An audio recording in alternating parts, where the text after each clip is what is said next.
Hi guys, মই কুলদীপ পাটোৱাৰীয়ে আপোনালোকক স্বাগতম জনাইছোঁ মই ইউটিউব চেনেল আমি অসমীয়ালৈ।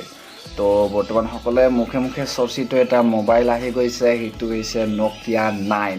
তো সকলোৰে মুখে মুখে এতিয়া নকিয়া 9ৰ কথা। তো নকিয়া 9 কি দিছে যে সকলোৱে কৈ আছে নকিয়া 9ৰ বিষয়ে। তো ইয়াত মই সৰ্বপ্ৰথমে ক'বলৈ ওলাইছোঁ নকিয়া 9 দিছে ইয়াতে 5টা ৰিয়াৰ কেমেৰা। হয়, 5টা আকৰ্ষণীয় ৰিয়াৰ কেমেৰা 12 মেগাপিক্সেলৰ সৈতে। তো 5টা কেমেৰা ভাবক কেনেকুৱা সি ফটো ল'ব। তো 12 মেগাপিক্সেলকৈ এটা কেমেৰাত দিয়া হৈছে। তাৰ ভিতৰত 2টা কেমেৰাত কালাৰ ফিল্টাৰ দিয়া হৈছে, মানে কিহৰ কাৰণে কালাৰকেইটা মানে ধুনীয়া কৰিবৰ কাৰণে, মানে পিছৰ বেকগ্ৰাউণ্ড ব্লাৰ বা বাকীখিনি একদম ধুনীয়া কৰিবৰ কাৰণে কালাৰ সেন্সাৰ দিয়া হৈছে 2টা কেমেৰাত। তো একদম ধুনীয়া মোবাইল হয়, একদম কেমেৰাৰ কাৰণতে আৰু ক'বই নালাগে। যিসকল ব্যক্তিয়ে যে ভাবে যে এই 2019ত এটা ভাল কেমেৰা থকা মোবাইল ল'ম, তো তেওঁলোকৰ কাৰণে নকিয়া 9 একদম বেষ্ট মোবাইল হ'ব মোৰ মতে। তো ফ্ৰণ্টতো দিয়া হৈছে 1220 মেগাপিক্সেলৰ কেমেৰা, সেইটোৱে একদম ধুনীয়া হ'ব ফ্ৰণ্ট কেমেৰাও।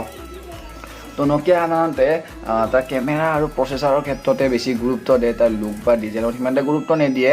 তো ইয়াত 5.9 ইঞ্চ অভাৰলেপ স্ক্ৰীণ দিয়া হৈছে, স্ক্ৰীণটো একদম ধুনীয়া স্ক্ৰীণ দিয়া হৈ গৈছে ইয়াতে।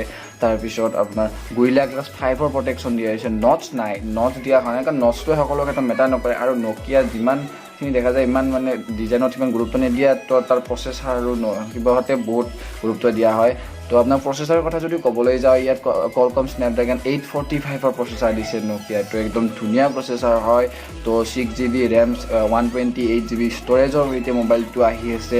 তো বেটাৰীৰ কথা যদি ক'বলৈ যাওঁ 3320 mAhৰ বেটাৰীটো অলপ কম হয়, তথাপি ফাষ্ট চাৰ্জিঙৰ অপশ্যন যিহেতু ইয়াত দিয়া হৈছে, তো অতি সোনকালে আপুনি মোবাইলটো চাৰ্জ কৰিব পাৰিব। তো সেই ক্ষেত্ৰত এটা প্লাছ পইণ্ট আছে মোবাইলটোত।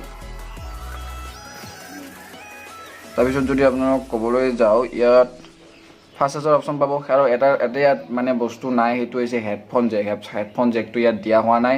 তাৰোপৰি মোবাইলটোৰ লগত আপোনালোকে এয়াৰফোন পাই যাব, চাৰ্জাৰ পাই যাব, ডাটা কেবল পাই যাব। তো আপোনালোকে ওপৰত চাগে ফটোত দেখাই পাই আছে, এইখিনি বস্তু মোবাইলটোৰ লগতে আপুনি পাই যাব। তো SMD গ্ল'বেলে লঞ্চ কৰি দিছে মোবাইলটো, কেতিয়ালৈকে ইণ্ডিয়াত আহিব বা কেতিয়ালৈকে আন মাৰ্কেটত আহিব সেইটোৱে এতিয়া ডাঙৰ কথা। তাৰোপৰি মোবাইলটোত এণ্ড্ৰইড 1 দিয়া হৈছে। এণ্ড্ৰইডত মানে আপোনালোকে যিকোনো আপডেট আহিলে আপুনি ফটাফট তাৰ আপডেটবিলাক আপোনালোকে মোবাইলটোত পাই থাকিব।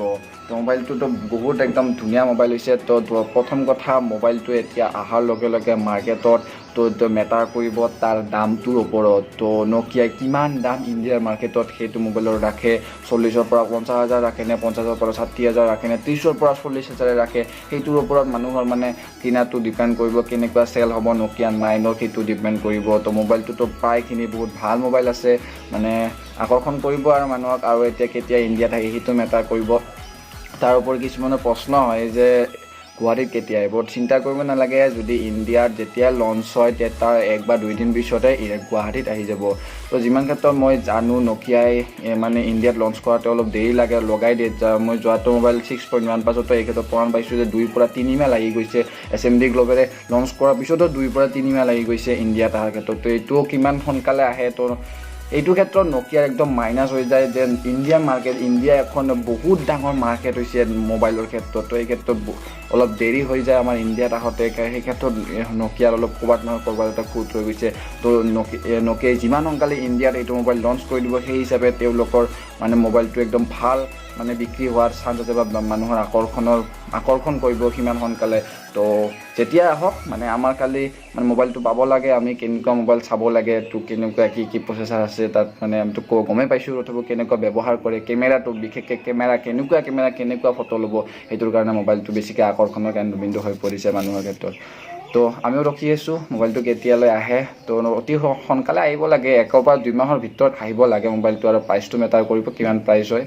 তো আজিৰ কাৰণে এইখিনিয়ে, মই আপোনালোকক মানে নকিয়া 9ৰ কিছু কথা কৈ দিলোঁ। যদি ভিডিঅ'টো ভাল লাগিল তেতিয়াহ'লে লাইক কৰিব, শ্বেয়াৰ কৰিব, কমেণ্ট কৰিব। আৰু যদি আপোনালোকে মোৰ চেনেলত নতুন হয় তেনেহ'লে চেনেলটো ছাবস্ক্ৰাইব কৰিব আৰু কাষত থকা বেল আইকনটো প্ৰেছ কৰি দিব, যাতে আগত মই যিবিলাক ভিডিঅ' দি থাকোঁ তাৰ ন'টিফিকেশ্যন আপোনালোকে পাই থাকে। তো আজিৰ কাৰণে এইখিনিয়ে, ধন্যবাদ।